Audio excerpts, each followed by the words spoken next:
بسم اللہ الرحمن الرحیم۔ مشکوٰۃ شریف میں ہے، حضرت علی رضی اللہ تعالی عنہ فرماتے ہیں، آقا کریم صلی اللہ علیہ وسلم نے ارشاد فرمایا، یا علیو ثلاث لا تؤخرھا، اے علی تین چیزیں ہیں ان میں تم تاخیر اور دیر نہ کیا کرو۔ کون سی؟ فرمایا الصلاۃ اذا اتت، نماز جب اس کا وقت آ جائے، والجنازۃ اذا حضرت، جنازہ جب تیار ہو جائے، والایم اذا وجدت لہا کفوا، اور بچی جس کا تو مناسب رشتہ پالے اس کی شادی کرنا۔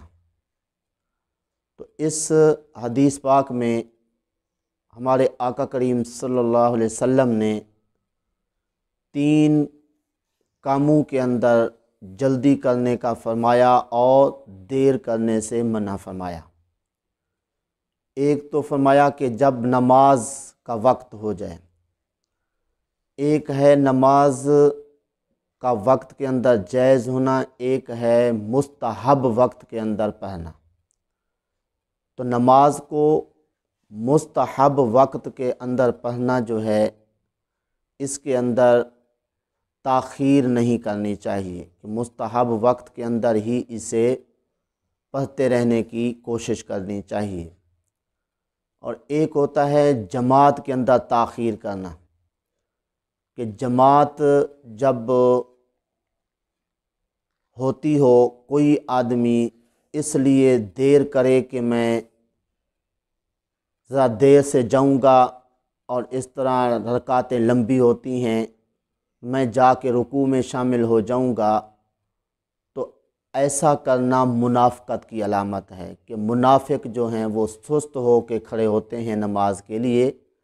تو اس لیے جو جماعت کے ساتھ شامل ہونے میں جان بوجھ کے تاخیر کرتے ہیں، تو یہ چونکہ منافقت کی علامت ہے، اس لیے اس سے بچنا چاہیے اور شروع ہی سے جماعت کے اندر شامل ہونا چاہیے۔ یہاں تک کہ اگر تکبیر اولیٰ میں کوئی شریک ہوتا ہے، درۃ الناصحین میں ہے کہ اسے عمرے کا ثواب بھی ملتا ہے جو تکبیر اولیٰ میں شامل ہو۔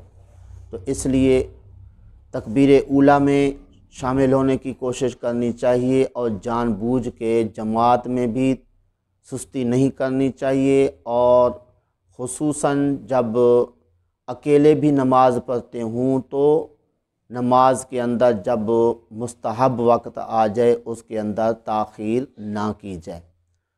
نمبر 2 فرمایا کہ جب جنازہ آ جائے، جنازہ تیار ہو جائے، تو تم نماز جنازہ میں دیر نہ کرو اور جتنی جلدی ہو سکے اسے پڑھو۔ تو اس لیے آج کل اکثر اوقات دیکھا جاتا ہے، کوئی بندہ فوت ہوتا ہے تو کئی دن جو ہے اس کو دفن نہیں کرتے اور صد خانے میں رکھوا دیا جاتا ہے کہ جی اس کا باپ باہر ہے وہ آئے گا، بھائی باہر ہے، بہن باہر ہے تو وہ آئے گی، تو اس طرح جو ہے جی اس کی نماز جنازہ پڑھ کے پھر دفن کریں گے۔ تو ذرا غور فرمائیے، آقا کریم صلی اللہ علیہ وسلم نے ارشاد فرمایا کہ جو چیز بندے کو زندگی میں تکلیف دیتی ہے وہ مرنے کے بعد بھی تکلیف دیتی ہے۔ صد خانے میں ویسے عام بندہ چلا جائے تو اس کو وہاں پہ جی ٹھہرنا نہیں آتا، یعنی کہ وہاں پہ وہ ٹھہر نہیں سکتا، اتنی وہاں پہ سمیل ہوتی ہے، بو ہوتی ہے کہ بندہ وہاں پہ ٹھہر نہیں سکتا ہے۔ تو ایک زندہ بندے کو وہاں پہ کھڑے ہوتے ہوئے تکلیف ہوتی ہے، تو آقا کریم صلی اللہ علیہ وسلم کے فرمان کے مطابق مردے کو بھی تو تکلیف ہوتی ہے۔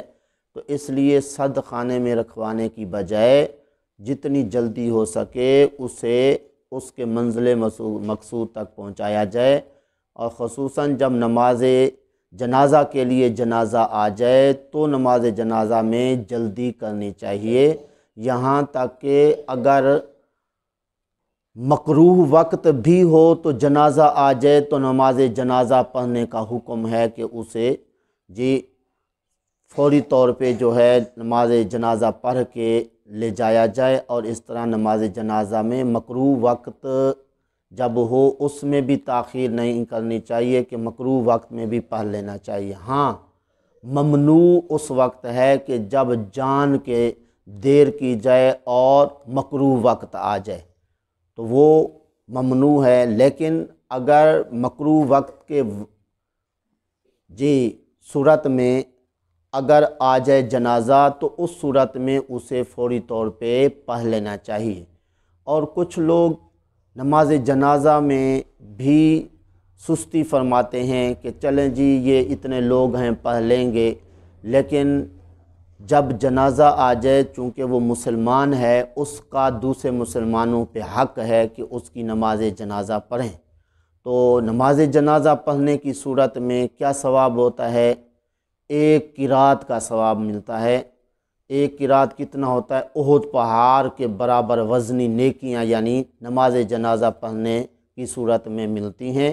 تو اس طرح کتنی سستی کر کے اپنا نیکیوں کے اندر جو ہے وہ نقصان کیا، تو اس لیے نماز جنازہ میں شریک ہو کے اتنا عظیم ثواب حاصل کرنا چاہیے۔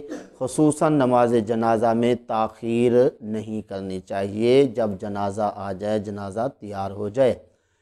تیسرے نمبر پہ فرمایا کہ جب کوئی لڑکی جس کا مناسب رشتہ مل جائے، چاہے وہ کنواری ہو، چاہے وہ بیوہ ہو، چاہے وہ مطلقہ ہو، تو ہر صورت میں اگر مناسب رشتہ ملتا ہے تو اس کا نکاح کر دینا چاہیے، شادی کر دینی چاہیے۔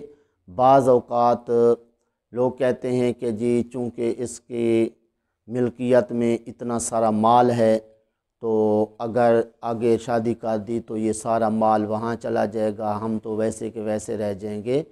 تو یہ سوچ جو ہے بہت غلط ہے اور نقصان دہ ہے، اس لیے جو شرعی حکم ہے اس کے مطابق عمل کرنا چاہیے اور شریعت کی روح سے اپنے آپ کو سرخرو کرنا چاہیے۔ دعا ہے اللہ تعالیٰ کی پاک بارگاہ میں جو کچھ کہا صحیح عمل کی توفیق عطا فرمائے۔